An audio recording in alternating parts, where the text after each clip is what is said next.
I'm surrounded by fields of cotton in California's San Joaquin Valley.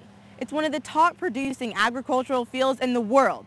And what we discover here will change the way you think about your favorite old t-shirt. Welcome to Los Banos, California, a place where cotton is king, and fields of so-called white gold stretch for miles. I think it's really hard for people to even know where their cotton comes from. And although cotton may look clean, it's anything but. Even if it's only one cotton shirt, cotton has a big footprint in the world. Did you know it requires over 700 gallons of water to grow enough cotton for a single t-shirt? Cotton historically has had a lot of bad names. It's been called a thirsty crop. It's also been one of the traditionally highest pesticide users in the state of California, and also used some of the most toxic chemicals that are used in agriculture. Worldwide, more pesticides are sprayed on cotton than any other crop, except in places like this. Here, farmers are on the road to sustainability. We've been working with California cotton farmers to reduce their pesticide use. Marcia Gibbs is the executive director of the Sustainable Cotton Project, and we're hitching a ride with the nonprofit to find out how they're doing it. All right, guys, it's time for us to load up and head out. Let's go see some cotton.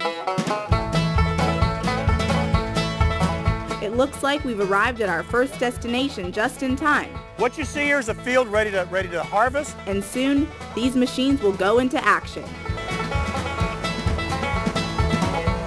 It's time for the harvest to begin, here and across the valley. These huge tractors weave up and down the fields, picking cotton row by row. The SCP says cotton cultivation uses about 11% of the world's pesticides, and some of those are classified as carcinogens by the Environmental Protection Agency. Cotton has always been one of the most toxic. It started out with the boll weevil and ways to try to kill that. That's this critter, beetles that just love to munch on cotton buds and flowers. They brought the U.S. cotton industry in the South to its knees in the 1920s. So when synthetic chemicals came around during World War II, guess what farmers used to get rid of their problem pests?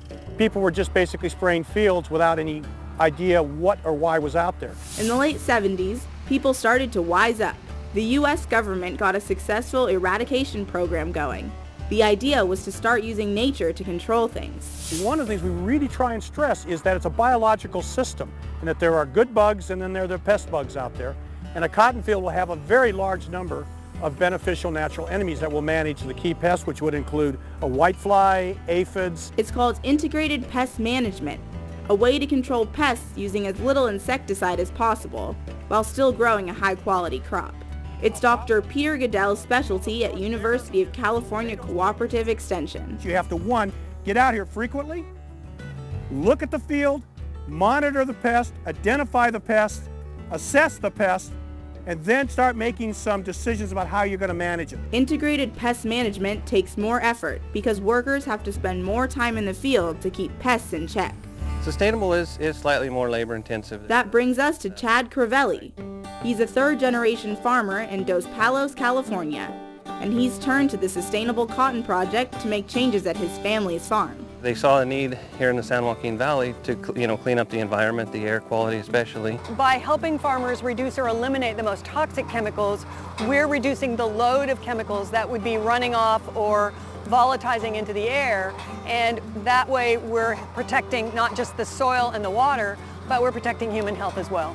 Crivelli also uses hedgerows, natural barriers that help keep the number of pests down since they attract wildlife and predators. We've seen a lot of wildlife that we hadn't seen in years, pheasants and quail returning that haven't been in my lifetime in the last 30 years. California's gone a long way to clean up its crop using this method. In general, in a cotton field like this, it's never going to be pesticide-free, but we can get it down to the minimal number, which in California it generally is about 1 to maybe 2 applications, maybe as much as 4 applications in a single year. In other places around the world, it could be as many as 15. It's a toxic mess for the planet and people. We're promoting healthy communities, and we do that simply by reducing the chemical use of the workers, of their families, of the farmers. And last up, the gin. It's where the cotton goes after it's harvested. Let's go check it out. It's a noisy place too, where there's a lot going on. This is where the lint gets separated from the cotton Lint is the product that comes off of the seed, which the textile mill is looking for to make the yarns and the fabrics. Mike Davis keeps everything running smoothly out here as the gin's manager. Cotton arrives in these modules. We actually break it up, we send it into a hopper and then to a drying unit where we dry the fiber. At 200 degrees, the heat helps separate the lint from the other particles textile manufacturers don't want. Then the lint gets cleaned, the seeds get separated and sent through tubes to end up here. All of it's used for something. Tell us about what those excess pieces are used for. Okay, well the seed cotton goes primarily to dairies for feed. It's high in protein. Even the so-called leftover trash from the whole process can be used in compost. It's a good potassium and nitrogen source. Back inside, the lint goes through what's called comber saws. Then it's baled up, tagged, and bagged. In the end, we have growers who've produced a crop that we believe is cleaner. It's off to the textile companies who will use it to make the shirt on your back. But it's always important to remember where it came from and how it was grown. The cotton clothing we wear really does come from somewhere, and it comes from these people who actually are out here in the farmlands growing it, and we work closely with them to make sure that that's grown in a safe and responsible way, so that your t-shirts and your clothing is having at least minimal impact on the environment around. Pride is the emotion. It's just a proud feeling to know that it's getting actually recognized and other people do appreciate it. And the Sustainable Cotton Project hopes more and more of that cotton is grown sustainably.